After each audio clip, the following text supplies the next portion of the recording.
Olá, pessoal. Então, dando continuidade à nossa aula, né, de exames bioquímicos, a gente vai falar agora do item 2 do nosso sumário, sobre o metabolismo de carboidrato. Como avaliar se o nosso paciente está fazendo um metabolismo adequado, né, dos alimentos ricos em carboidratos que ele consome.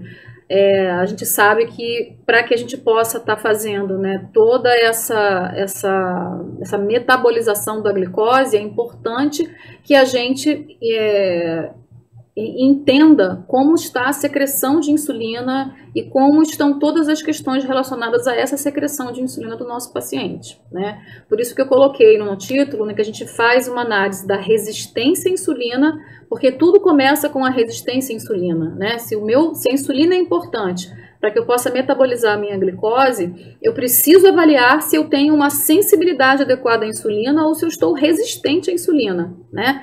Caso isso não esteja acontecendo adequadamente, ou seja, se eu estiver apresentando uma resistência à insulina, eu começo a apresentar várias outras alterações metabólicas no meu corpo, como eu começo a apresentar a elevação do triglicerídeo, eu posso ter, né, ou não, tá? Pode ser que eu tenha uma quantidade grande de gordura visceral na região central, né, do meu corpo. Eu posso fazer elevação da minha pressão arterial. Eu posso fazer uma leve elevação da glicemia, que não chega a ser um diabetes, mas eu posso fazer uma leve elevação da glicemia. Eu posso ter uma redução do meu HDL. Então, são parâmetros que acontecem ao mesmo tempo em resposta, né, a uma resistência à insulina, tá? E esses parâmetros, quando eles acontecem no paciente e existe um critério para fazer essa identificação, eu digo que o meu paciente apresenta uma síndrome metabólica, que é o SN que eu coloquei aqui no título, né? Então, RI é resistência à insulina, SM é síndrome metabólica, e se eu tenho um paciente que não é tratado adequadamente e em tempo para que ele possa emagrecer, reduzir gordura visceral e normalizar todos esses parâmetros metabólicos no seu sangue, ele acaba desenvolvendo então um diabetes mellitus, que é o DM que está aqui no título, tá bom? Então vamos começar falando, né, da resistência à insulina, como é que a gente avalia a resistência à insulina no nosso paciente. Então, existe uma diretriz brasileira, né, de diabetes, tá? De 2020, em que ela traz, né, algumas novidades sobre a resistência à insulina. E para a gente entender, né, o que é uma definição, né, clássica que a diretriz trouxe para a gente. Seria uma redução do efeito estimulante da insulina, né, a insulina é um hormônio anabólico, tá? Sobre a captação de glicose periférica. Então, que captação periférica é essa? É a captação basicamente do músculo esquelético e do tecido adiposo. Nós temos outros órgãos que dependem da insulina, mas como a maior quantidade de tecido que a gente tem no nosso corpo é a musculatura esquelética e o tecido adiposo, né, quando existe alguma questão que atrapalhe a sensibilidade da insulina, geralmente é em resposta, né, à não atuação da insulina nesses tecidos. Tá? Então, muitas questões estão associadas a essa resistência à insulina, tá? Uma delas é, por exemplo, a puberdade, né, a gestação, o envelhecimento, ou seja, várias fases da vida que a gente pode estar realmente ficando com uma certa fragilidade metabólica e apresentar uma resistência à insulina. Da mesma forma, questões raciais também estão relacionadas, tá? Assim como o uso de alguns medicamentos, tá? Bem como doenças autoimunes, infecções e o próprio estresse fisiológico, tá? Então, a gente sabe que existe um hormônio que contrarregula a insulina, que é o glicocorticoide, e que é muito elevado quando a gente está muito estressado durante muito tempo, né? Então, hoje em dia, a gente tem muita preocupação, né, com a questão que o estresse provoca no corpo da gente, né? Porque nós que vivemos em cidades grandes, né, a gente acaba sofrendo mais por conta de poluição, por conta de trânsito, por conta de doenças, né, por conta de pandemias. Então, a gente acaba ficando bastante vulnerável a essas questões, né, e isso pode estar influenciando a resistência à insulina, tá? E aí, finalmente, né, a obesidade, a presença de dislipidemia, hipertensão e diabetes também estão relacionadas a essa resistência à insulina, tá? Então, basicamente, né, para a gente possa entender para que serve a insulina, né, a partir do momento que a gente consome um alimento e nossos níveis de glicose elevam no sangue, há um estímulo para as células beta do pâncreas produzirem insulina, né, e eles acabam inibindo, né, a ação da célula alfa, que produz, né, o glucagon, tá? A insulina, então, ela vai estar favorecendo, né, a absorção da glicose pelo fígado e o armazenamento na forma do glicogênio. E também vai atuar nos tecidos periféricos para fazer, né, o estímulo para a secreção do receptor GLUT4, a nível de musculatura esquelética, e favorecer, né, o acoplamento da insulina e a entrada da glicose na célula, tá? A partir do momento que eu tenho uma baixa taxa de glicose, então, eu vou ter, então, uma inibição da célula beta, que é a que secreta a insulina, e vou ter, então, o estímulo da célula alfa, que secreta o glucagon, para que eu possa fazer o sentido inverso, né, desse metabolismo, tá? Só para a gente relembrar como é que é essa questão, né, da secreção de insulina e a sua relação com o glucagon, tá? Bom, o que acontece, né, quando eu tenho um excesso de gordura visceral, né, que nosso primeiro tratamento para quem tem resistência à insulina é emagrecer. Então, por que é importante que o nosso paciente emagreça? Porque quando ele está obeso, especialmente, e ele apresenta um tipo de gordura que tem distribuição, né, central no corpo, tá? E conforme eu havia explicado para vocês, né, na aula de antropometria, né, que a gente está vendo hoje em dia que o nosso tecido adiposo, mesmo subcutâneo, né, está fazendo, né, uma multiplicação mais hipertrófica do que hiperplásica, né? A gente sabe que uma proliferação de adipócitos de forma hiperplásica evita o extravasamento, né, dos ácidos graxos livres, né? E a gente sabe que por diversos motivos hoje em dia isso não está acontecendo, tá? Então a gente está tendo uma predominância, né, de adipócitos hipertróficos, ou seja, adipócitos muito grandes, né, tanto na gordura visceral quanto na gordura subcutânea, tá? Isso acaba aumentando, né, a produção de ácidos graxos livres no sangue, uma circulação elevada de ácidos graxos livres, ok? Que acaba também fazendo uma atração maior de citocinas por conta, né, da atração de macrófagos para esse tecido, que é um tecido que tem características inflamatórias, tá? E atração de monócitos, tá? E juntamente com esse quadro aqui, a gente acaba tendo um tecido mais inflamado, né? E aí uma inflamação sistêmica, ela vai atrapalhar a ação da insulina, de tal forma que os receptores insulínicos, eles não atuam adequadamente, né? E aí a insulina não consegue, né, fazer o acoplamento com o seu receptor, né, para poder botar a glicose para dentro da célula, acaba fazendo, né, uma sobrecarga, né, de glicose no sangue, então a gente faz uma hiperglicemia, tá?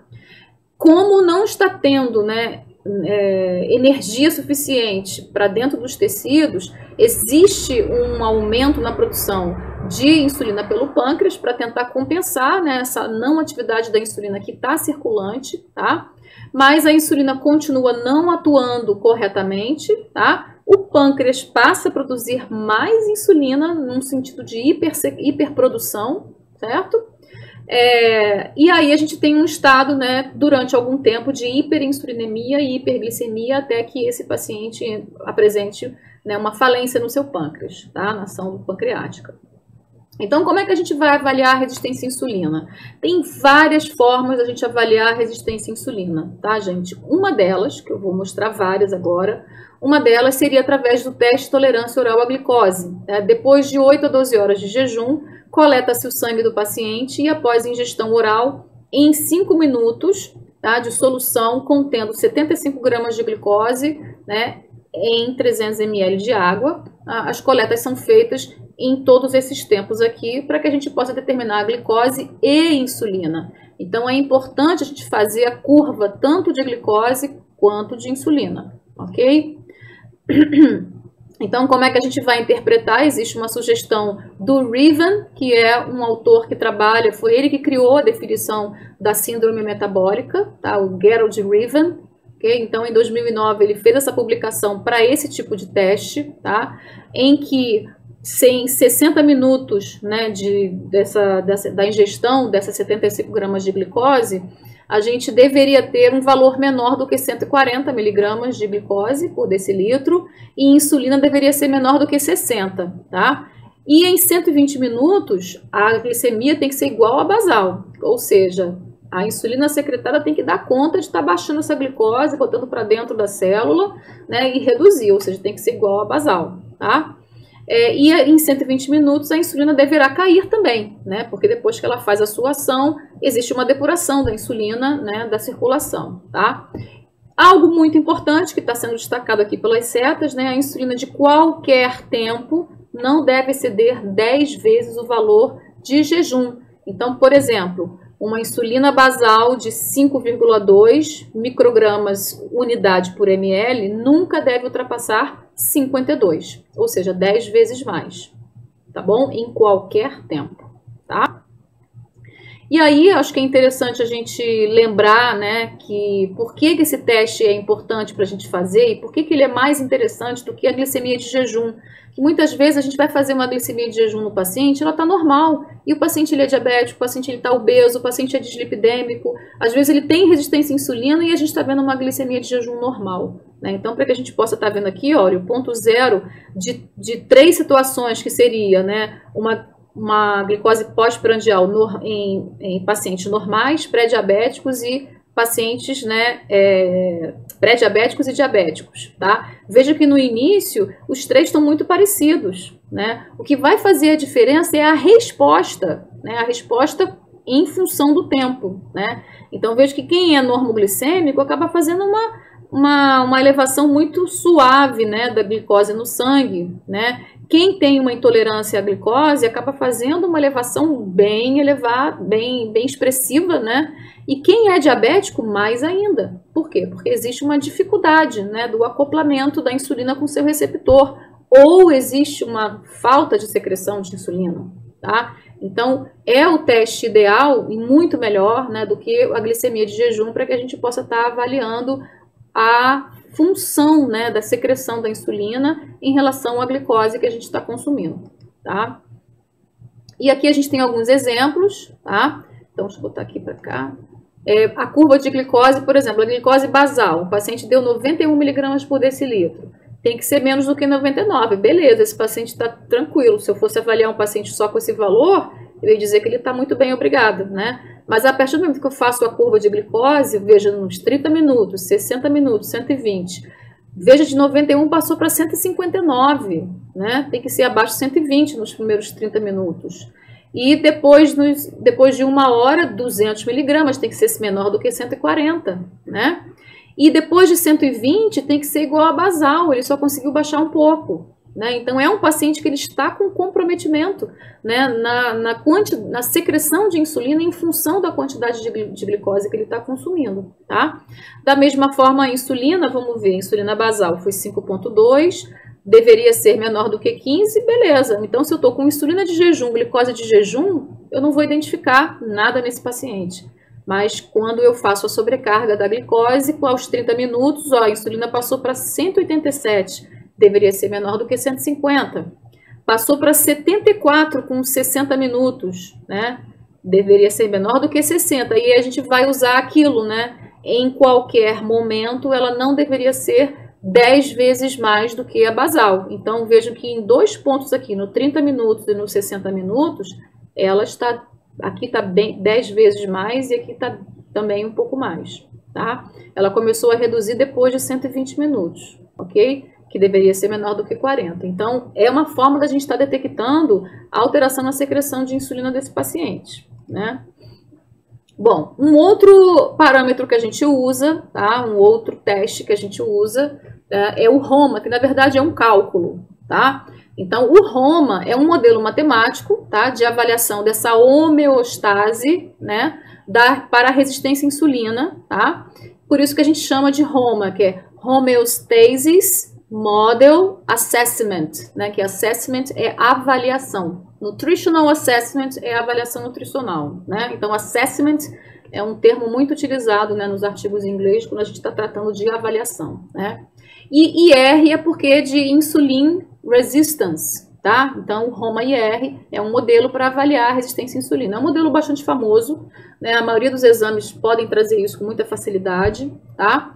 E seria uma forma mais fácil até do que a curva glicêmica e insulinêmica, né? Porque ele usa a glicemia de jejum e a insulina de jejum, tá? Mas conforme eu falei para vocês, dependendo do paciente, talvez isso aqui não faça a identificação, só quando ele está muito crítico já, né? Então, se baseia na relação da retroalimentação que existe entre produção hepática de glicose, tá? E produção de insulina pelas células beta, para que a gente possa fazer a homeostase da glicemia no estado de jejum. Por isso que os dois valores são em jejum, tanto a glicemia quanto a insulinemia, tá? Então, níveis elevados de glicose ou insulina vão sugerir uma resistência à insulina, tá? Esses aqui são os dois cálculos possíveis em função das suas unidades. E aqui a gente tem, eu sugiro um site que é para que vocês possam calcular, né? A partir do momento que vocês têm esses valores num exame, vocês podem entrar no site e calcular, tá? Depois eu vou mostrar um exemplo como é que a gente faz, tá? E essas são as equações, né, possíveis da gente estar fazendo.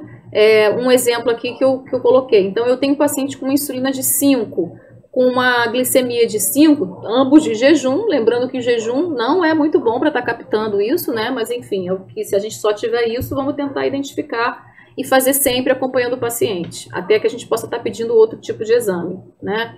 Então, esse paciente tem em torno de 1, né? 1,05. É um paciente que não apresenta resistência à insulina. Veja que a glicemia dele está abaixo de 99 e a insulina dele está abaixo de 15, né? Que é o que a referência laboratorial recomenda, né?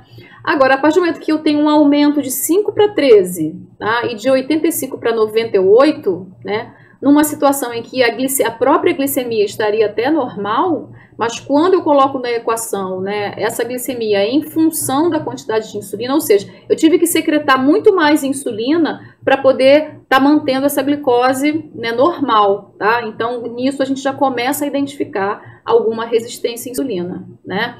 O ideal é abaixo de 2 até 1,5. Na verdade, o ideal mesmo seria 1, né? Porque essa equação foi feita para que a gente pudesse estar mantendo esse HOMA-IR igual a 1, ok? 100%, né, de entrada de glicose e secreção de insulina. Mas a gente permite, né, aumentar um pouquinho por conta de algumas situações e a gente, mais uma vez, tem que usar o bom senso e ver o contexto desse paciente, tá? E aí, indo então, né, alguns pontos de corte aqui que foram sugeridos pela própria diretriz, né, no geral ela recomenda abaixo de 1,8 para adultos e idosos, mas ela apresenta também vários estudos, né, que apresentam pontos de corte diferenciados. Tá vendo como é essa coisa de referência, né, valores de referência, isso é muito variável, né? Então a gente está tendo que o tempo inteiro, né, usar o nosso bom senso, a nossa sensibilidade para que a gente possa estar fazendo qualquer tipo de diagnóstico para o nosso paciente, tá? Aqui eu trago algumas sugestões de valores ideais a partir de alguns estudos científicos. Então veja que o ideal seria aquilo que eu falei para vocês, em torno de 1, né, até 1,2, o máximo que a gente permitiria. A glicemia, então, enquanto valor de referência sugerido até o momento é até 99, o ideal é ficar entre 80 e 95, né? E a hemoglobina glicada também menor do que 5,4, né? E uma insulina menor do que 5, uma insulina de jejum. Justamente porque ela é pouco sensível, né, a insulina de jejum, é importante que a gente use valores mais baixos, né, para que a gente possa estar identificando pequenas alterações. Se eu espero a minha insulina de jejum chegar até 15, às vezes o paciente já tem resistência à insulina e eu não estou conseguindo captar isso, tá? Bom, seguindo aqui, onde é que eu vou me botar? Aqui, no cantinho. O índice triglicerídeo glicemia, tá? O TIG, tá? Esse índice foi um índice que também a diretriz recomenda porque ele é um indicador mais sensível à nossa prática clínica, tá? Por quê? Porque é muito comum a gente ter exames de sangue que tem valores de triglicerídeo e valores de glicemia de jejum, né? São exames de rotina quase que a gente tem, tá? Mais até do que a própria insulina, né? Então, essa sugestão foi feita baseada no fato de que o tecido adiposo, né, quando ele tem excesso de ácidos graxos livres que vão para fígado, a gente acaba tendo excesso de triglicerídeo hepático também, que acaba provocando uma resistência à insulina hepática, né, e que leva a um aumento de triglicerídeo circulante, tá? Então, se eu tenho um paciente com triglicerídeo alto, ok? Existe uma probabilidade desse paciente apresentar uma resistência à insulina, tá? Então, por isso que, considerando que são exames, tá, que estão presentes na nossa prática clínica, houve a sugestão, né, de estar usando, né, esse log do triglicerídeo multiplicado pela glicemia, tá? Por que log? O log é para a gente tentar diminuir a variabilidade, né, exagerada que existe para essas duas medidas. Tanto o triglicerídeo quanto a glicemia são valores que têm uma variabilidade muito alta, tá? Então, o cálculo do log é para atenuar essa variabilidade, ok? Pontos de corte, menor do que 4,55 para mulheres e menor do que 4,68 para homens. Bom, outra sugestão que a diretriz fez foi o fenótipo cintura hipertrigliceridêmica, né? Cuidado que vai um trava-língua aí. Esse marcador, né, apresenta uma correlação positiva da cintura com a ApoB, que é a apolipoproteína que está presente nas lipoproteínas mais heterogênicas que circulam no nosso sangue, como o LDL, VLDL, tá? E insulina.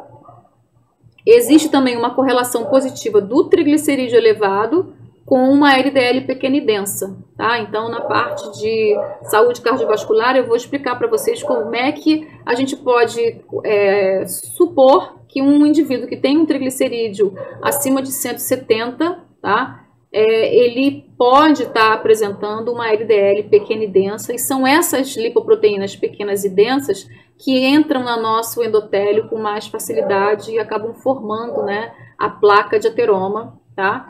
Que é tão comum, né, relacionada ao infarto, ok?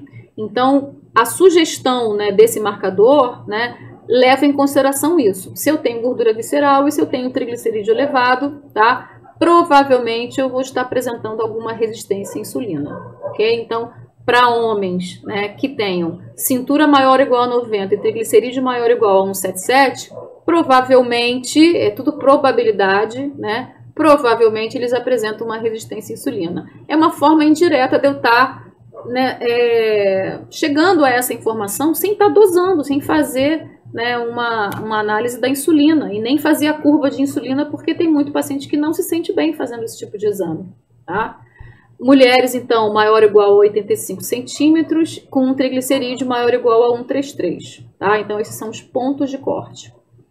Um outro marcador sugerido pela diretriz, né, são marcadores de adiposidade central também, muito bem próximo da nossa prática, né? Ela sugere o perímetro da cintura, tá? Vamos ver qual é a técnica que ela está sugerindo, né?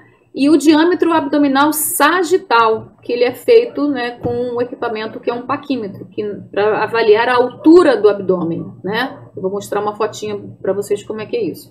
Esses dois são considerados os melhores indicadores antropométricos da resistência à insulina. Muitos estudos já foram feitos, muitos artigos publicados, tá? Com vários indicadores antropométricos da região central.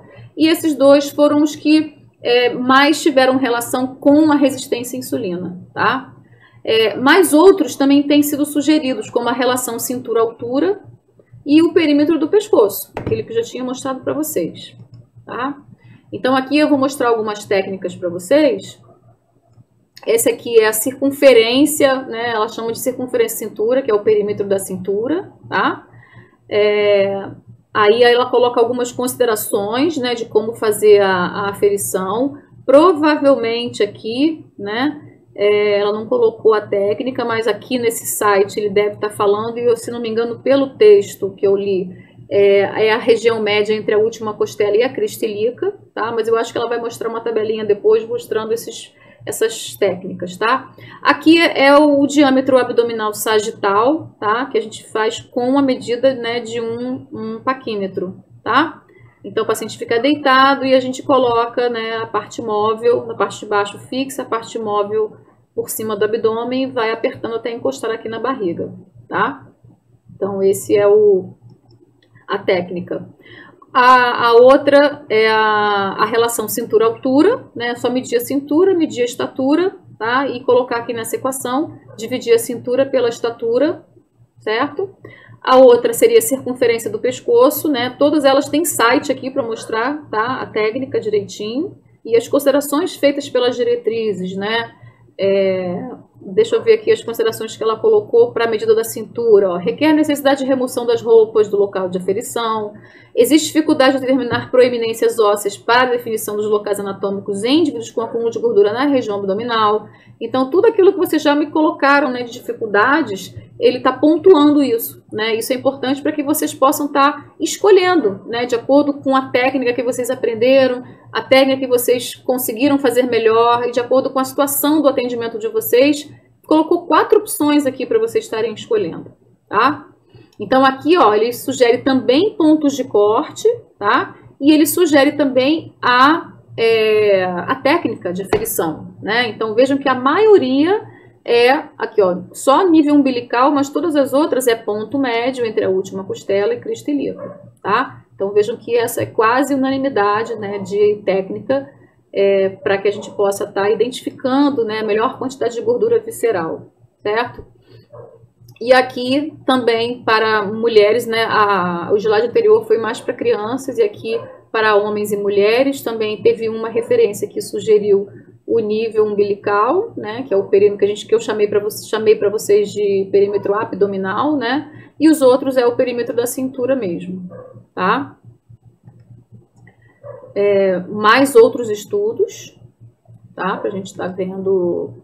Ui, eu acho que aqui eu estou repetindo alguma. Ah, não, aqui é a circunferência do pescoço, tá?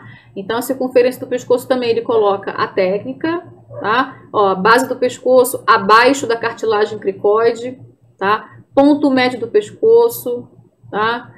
Ao nível da cartilagem cricoide, logo acima da cartilagem cricoide, tá? E perpendicular ao eixo longo do pescoço. Então, até nisso, gente, vocês podem ver que tem mais de uma técnica, né? Bom, a técnica que eu mostrei para vocês é a técnica que o Lohmann sugere, né? Que o Lohmann é uma referência clássica, né, de antropometria. E foi basicamente essa daqui, que foi logo acima da cartilagem cricoide, tá? Que é acima do pomo de Adão, ok? Então, também vocês vão estar utilizando a técnica de acordo com o grupo, né, populacional que vocês vão escolher. Procurem ler artigos, qual seria a técnica mais adequada para qual público, né? Isso já ajuda bastante, tá? Bom, finalizamos todos os pontos de corte e sugestões, né, para a gente avaliar a resistência à insulina, né? Vamos agora tentar ver como que é a identificação de um paciente com síndrome metabólica. Se o paciente tem síndrome metabólica, certamente ele tem uma resistência à insulina, tá?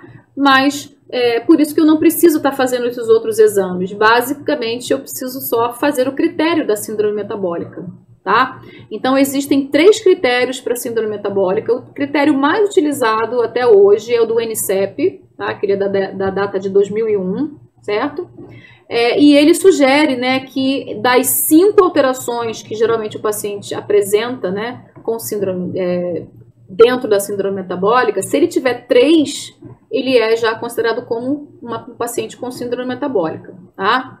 E aí, o que acontece? Se eu tenho um paciente com síndrome metabólica, eu entendo que ele apresenta um estado de maior probabilidade de desenvolver eventos cardiovasculares devido a uma base fisiopatológica comum. Qual é essa base fisiopatológica comum, gente? É a resistência à insulina, tá? Entre os componentes dessa síndrome, tá? Possivelmente orquestrada pela obesidade central. Então, se eu tenho obesidade central, eu posso ter resistência à insulina. E se eu tenho resistência à insulina, eu posso ter glicose alta, né?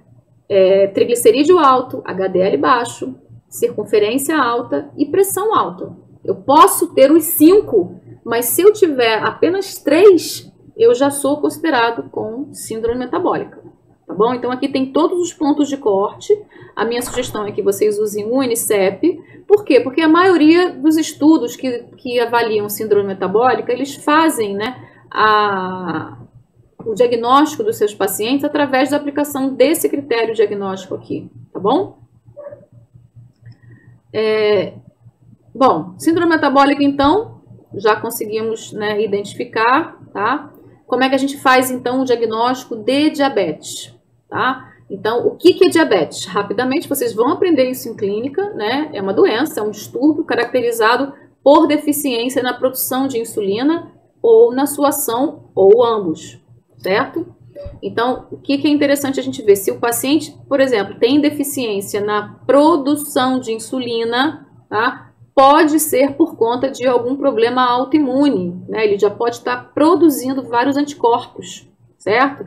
E o que é interessante que essa tabela trouxe para a gente, né, que foi de 2020, desse ano, é que eu já posso ter anticorpos positivos no meu sangue, mesmo na presença de normoglicemia, né? Então, ideal a gente está vendo um paciente que tenha uma... Por isso que é importante a gente estar identificando, né, antecedentes familiares de doença, porque a gente já pode estar pedindo alguns exames para estar, né, avaliando de forma precoce até a predisposição desse indivíduo. E muitas vezes é um indivíduo que ele tem normoglicemia, às vezes ele tem um avô diabético, uma mãe diabética, e gosta, a família inteira tem o hábito de comer muito doce, fazem sempre sobremesas, é aquele paciente que não vive sem um docinho no seu dia a dia. Então ele já tem aquele link, né, com o veneno específico, e aí esse contexto faz a gente, né, procurar investigar um pouquinho mais, tá?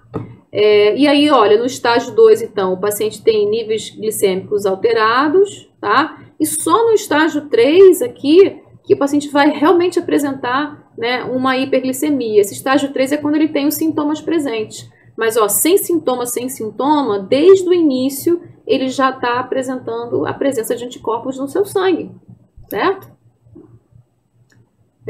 Vamos lembrar que é muito comum também o paciente apresentar a síndrome de Hashimoto, que é uma tiroidite autoimune com diabetes mellitus tipo 1, né, que é diabetes que tem deficiência na produção de insulina, tá? Bom, independente da causa, tá, a gente vai usar esses pontos de corte para a gente estar fazendo o diagnóstico de diabetes mellitus, tá? Então, são considerados pacientes com glicose normal no sangue, quando a glicemia em jejum está menor do que 100, mas lembrando que ela não é muito sensível para as alterações. Geralmente, quando eu já estou com muito problema, que a glicose acaba levando. Então, ela não é um indicador, né, legal para eu estar usando, né, para estar identificando essas alterações, tá? Quando eu faço já a glicose 2 horas após sobrecarga com 75 gramas de glicose, que é o teste de tolerância oral à glicose, tem que estar abaixo de 140, né? Eu mostrei para vocês vários exemplos que estavam acima, né? 30 minutos, 60 minutos depois, tá? Mas esse aqui é uma glicemia casual, por exemplo, que a gente pode fazer com um dedinho, né? Ou, desculpa, esse aqui não, esse aqui, glicose ao acaso, tá? A hemoglobina glicada, né? A glicose ao acaso não vai ter, no caso, né? Não vai estar, a gente não avalia para fazer normoglicemia, né? A hemoglobina glicada, então, o que é esperado e normal que o meu paciente tenha? Que ele tenha um percentual de hemoglobina no sangue que está glicada com a glicose, tá?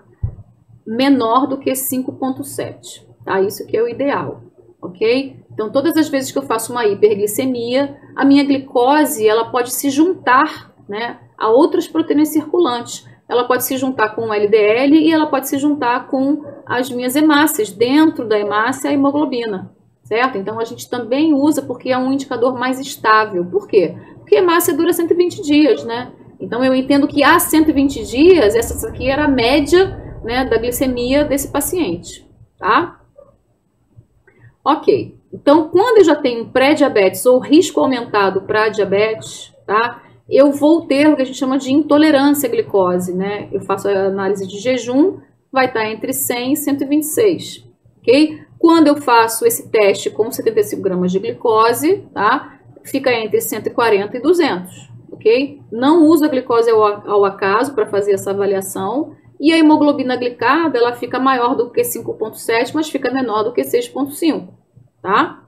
E se eu já tenho um paciente diabético, né, eu vou ter uma glicemia de jejum maior ou igual a 126, tá? Mas antes de eu avaliar essa glicemia de jejum, era interessante que eu fizesse realmente esse teste de tolerância oral à glicose, que daria maior do que 200, tá? E aí, no caso, eu posso estar usando a glicose ao acaso, que é aquela glicose que eu posso fazer a qualquer momento ao longo do dia, né? E se tiver acima de 200, mas com sintomas associados à hiperglicemia. Quais são os sintomas? Poliúria, polidipsia e polifagia, né? Poliúria, muito xixi, polidipsia, muita sede e polifagia, muita fome, né? Todos os sinais de que a glicose não está entrando nos meus tecidos, está indo para o meu sangue e do sangue ela vai para o meu xixi, certo? Por isso a poliúria, tá? E aí, se eu for usar hemoglobina glicada maior do que 6,5, tá bom?